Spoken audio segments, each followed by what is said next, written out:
Sebelum menonton atau menyimak cerita ini, jangan lupa subscribe agar tidak ketinggalan cerita-cerita menarik lainnya. Semoga admin dan yang menonton mendapatkan rezeki yang banyak tak terhingga. Di balik tatapan matanya yang teduh, tersimpan sepi yang tak pernah dikisahkan. Bu Dewi, wanita separuh baya yang setiap hari berdiri di depan kelas, memberi pelajaran dengan suara lembut dan raut wajah sabar. Tak ada yang tahu bahwa di balik senyum ramahnya, ia hidup sendirian dalam rumah yang terlalu besar, terlalu sunyi, dan terlalu lama ditinggal cinta. Aku Rizky, seorang pemuda lugu yang dulu hanya murid biasa di kelasnya. Tak pernah bermimpi bahwa suatu malam aku akan duduk di ruang tamunya, dipeluk dalam sunyi, disentuh oleh kesepian, dan diajak masuk ke dalam kisah yang dilarang tapi nyata. "Temani Bu Guru malam ini," katanya pelan, dan sejak itu semuanya berubah. Ini bukan cerita cinta biasa, ini cerita tentang kesepian, rahasia, dan rasa yang tumbuh di tempat yang tak seharusnya. Tapi, bukankah hati tak pernah bisa memilih kepada siapa ia ingin jatuh? Namaku Rizky, usia 19 tahun. Baru saja lulus dari sebuah SMK di sebuah kota kecil di Jawa Tengah. Setelah lulus, aku belum langsung kerja, tapi sering bantu-bantu di sekolah tempat aku dulu belajar, khususnya di bagian laboratorium komputer. Aku lumayan akrab dengan para guru, termasuk Bu Dewi, guru bahasa Indonesia yang sangat dikenal karena kecantikannya dan sikapnya yang lembut. Bu Dewi berusia sekitar 42 tahun, seorang janda tanpa anak. Suaminya meninggal karena kecelakaan 5 tahun lalu.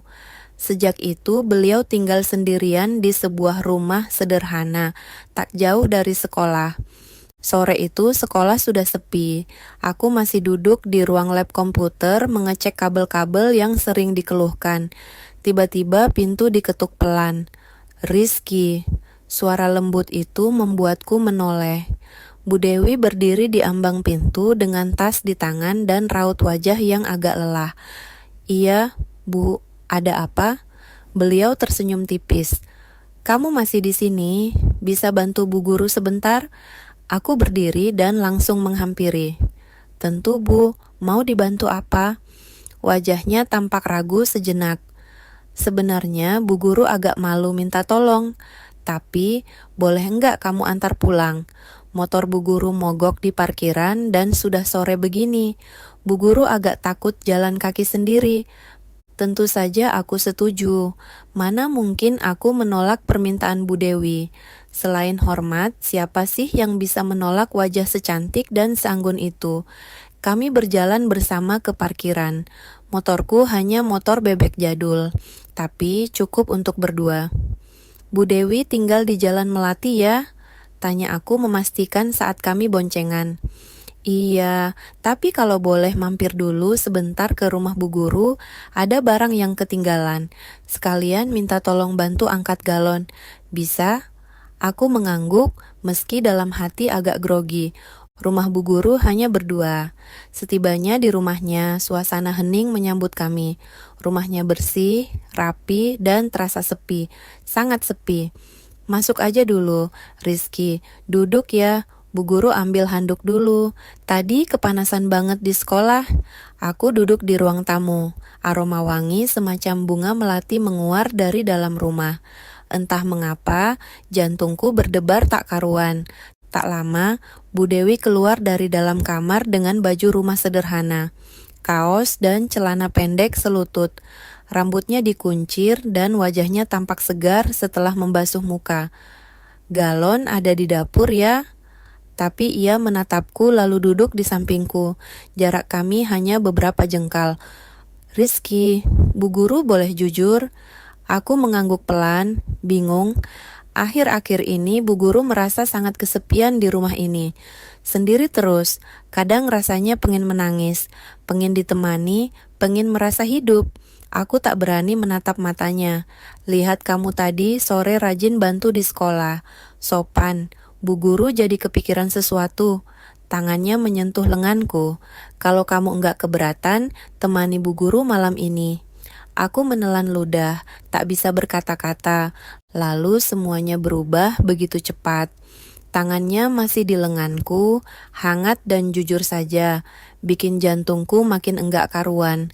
Aku cowok 19 tahun yang belum punya banyak pengalaman, hanya bisa duduk diam. Sementara Bu Dewi menatapku penuh makna. Rizky, katanya lirih. Bu Guru enggak maksud macam-macam, tapi kadang rasa sepi itu bikin orang berpikir aneh-aneh. Aku menelan ludah. Saya ngerti, Bu. Ia tersenyum kecil lalu berdiri. Tunggu sebentar, Bu Guru ambil minum dulu ya. Aku mengangguk, masih bingung dengan apa yang barusan terjadi. Beberapa menit kemudian, Bu Dewi kembali membawa 2 gelas teh manis dan duduk lagi di sebelahku. Tapi kali ini jaraknya jauh lebih dekat. Pundaknya nyaris menyentuh pundakku. Rizky, kamu pernah dekat sama perempuan? Pertanyaan itu menusuk langsung ke dada. Aku hanya bisa gelagapan. Iya, belum Bu. Ia tersenyum. Kamu polos ya, itu bagus. Tiba-tiba ia mencondongkan tubuhnya. Tangannya menyentuh pipiku dengan lembut. Kamu ganteng loh. Kalau aja kamu sumuran Bu Guru, mungkin kamu udah jadi suami Bu Guru. Aku membeku. Tubuhku panas dingin tapi tidak bergerak. Takut salah. Takut terlalu berani tapi juga takut kehilangan momen. Kamu takut sama Bu Guru? Aku menggeleng pelan. Berarti kamu mau temani Bu Guru malam ini? Aku tak menjawab, tapi tatapan mataku dan napasku yang mulai tak teratur. Mungkin sudah cukup jadi jawaban. Ia berdiri lalu berkata pelan, kalau kamu mau, pintu kamar Bu Guru enggak akan dikunci malam ini.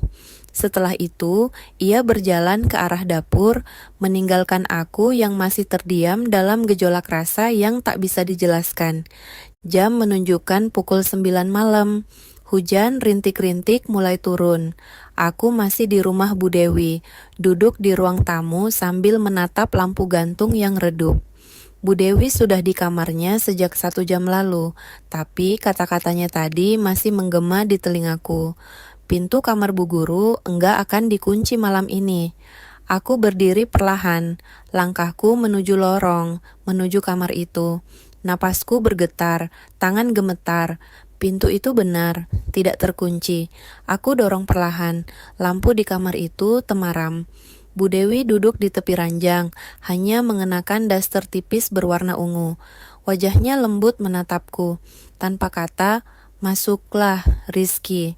Dan malam itu, sesuatu terjadi antara aku dan Bu Guru yang kesepian. Sesuatu yang tak pernah kubayangkan sebelumnya dalam hidupku. Aku berdiri kaku di ambang pintu kamar Bu Dewi. Daster ungu yang dikenakannya jatuh lembut di atas lutut membuat sosoknya terlihat begitu berbeda dari biasanya. Tak lagi seperti guru di sekolah, tapi seperti wanita seutuhnya. Matanya menatapku dalam dan tenang, seolah membaca setiap detak jantungku yang tidak karuan. Rizky, katanya dengan suara lirih. Duduklah sini dekat Bu Guru. Langkahku pelan. Jantungku masih berdegup keras. Aku duduk di sisi ranjang, persis di sebelahnya.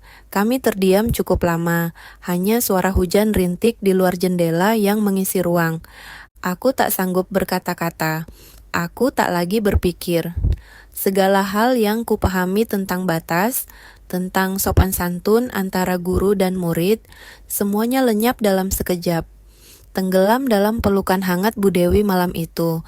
Ia merebahkan diri, menarikku perlahan ke sisinya, napasnya mulai tak teratur, matanya mulai terpejam, dan malam pun berjalan begitu pelan dan dalam. Aku menggenggam tangannya erat, seolah tahu bahwa malam itu akan selamanya mengubah hidup kami berdua. Pagi menjelang, cahaya mentari menerobos lewat celah tirai. Aku terbangun lebih dulu. Bu Dewi masih tertidur memelukku. Wajahnya tampak damai, seperti wanita yang akhirnya bisa melepas lelah dari kesepian panjang. Aku membelai rambutnya pelan. Dalam hati, aku tahu hubungan ini tidak biasa. Tapi di sisi lain, aku juga sadar perasaan sudah mulai tumbuh. Entah rasa apa, tapi aku ingin menjaganya. Tiba-tiba Bu Dewi membuka mata. "Kamu belum pulang?" Aku tersenyum kecil. "Belum, Bu, masih betah di sini." Ia mengangguk pelan lalu berbisik, "Mulai hari ini kita punya rahasia berdua ya, Rizky." Dan aku mengangguk karena aku tahu yang terjadi semalam bukan sekadar peristiwa, tapi awal dari sesuatu yang lebih dalam. Setelah malam itu, hubungan kami berubah. Setiap kali aku bertemu Bu Dewi di sekolah, ada sorot mata berbeda yang ia berikan. Tatapannya tak lagi seperti guru kepada murid. Ada kerinduan, ada kedekatan yang hanya kami berdua yang tahu artinya. Tapi di hadapan orang lain, kami tetap menjaga sikap. Kami tahu betul bahwa hubungan ini bisa jadi bahan gunjingan, bahkan mungkin skandal. Ia melepaskan pelukan itu lalu berdiri di depanku. Tangannya menggenggam tanganku. Aku tahu, Rizky, tapi aku juga enggak bisa pura-pura enggak merasakan ini. Sejak malam itu, aku jadi sering kepikiran kamu. Bahkan saat mengajar, aku suka kehilangan fokus. Aku menatap matanya yang jujur dan aku tahu dia serius. Kalau kamu takut, kamu boleh jauhin Bu Guru. Aku enggak akan marah. Tapi kalau kamu masih mau, temani aku. Kita teruskan ini, rahasia ini. Aku mendekat menggenggam kedua tangannya. Aku enggak akan ninggalin ibu meskipun kita harus sembunyi, aku juga kangen. 2 minggu kemudian, Bu Dewi pindah dari rumahnya. Ia memutuskan tinggal di kota lain di rumah peninggalan orang tuanya. Sampai suatu hari, Bu Dewi mengirim pesan singkat. "Rizky, kalau kamu memang serius dengan aku, datanglah minggu depan. Aku ingin kita mulai hidup baru tanpa sembunyi-sembunyi." Dan minggu berikutnya, aku benar-benar datang bukan lagi sebagai muridnya, tapi sebagai laki-laki yang siap bertanggung jawab atas rasa yang pernah lahir dari sebuah malam sunyi. Terima kasih sudah menyimak cerita ini sampai akhir. Setiap kisah punya makna dan setiap peristiwa selalu meninggalkan jejak di hati kita. Semoga cerita tadi bisa jadi pelajaran, hiburan, atau bahkan cermin bagi kehidupan kita sendiri. Kalau kamu suka dengan cerita ini, jangan lupa untuk like, share, dan subscribe supaya kamu enggak ketinggalan kisah menarik selanjutnya. Tinggalkan komentarmu di bawah. Cerita mana yang paling berkesan atau siapa tokohnya yang paling kamu ingat? Sampai jumpa di cerita berikutnya. Salam hangat dan terima kasih dari Monolog Kisah.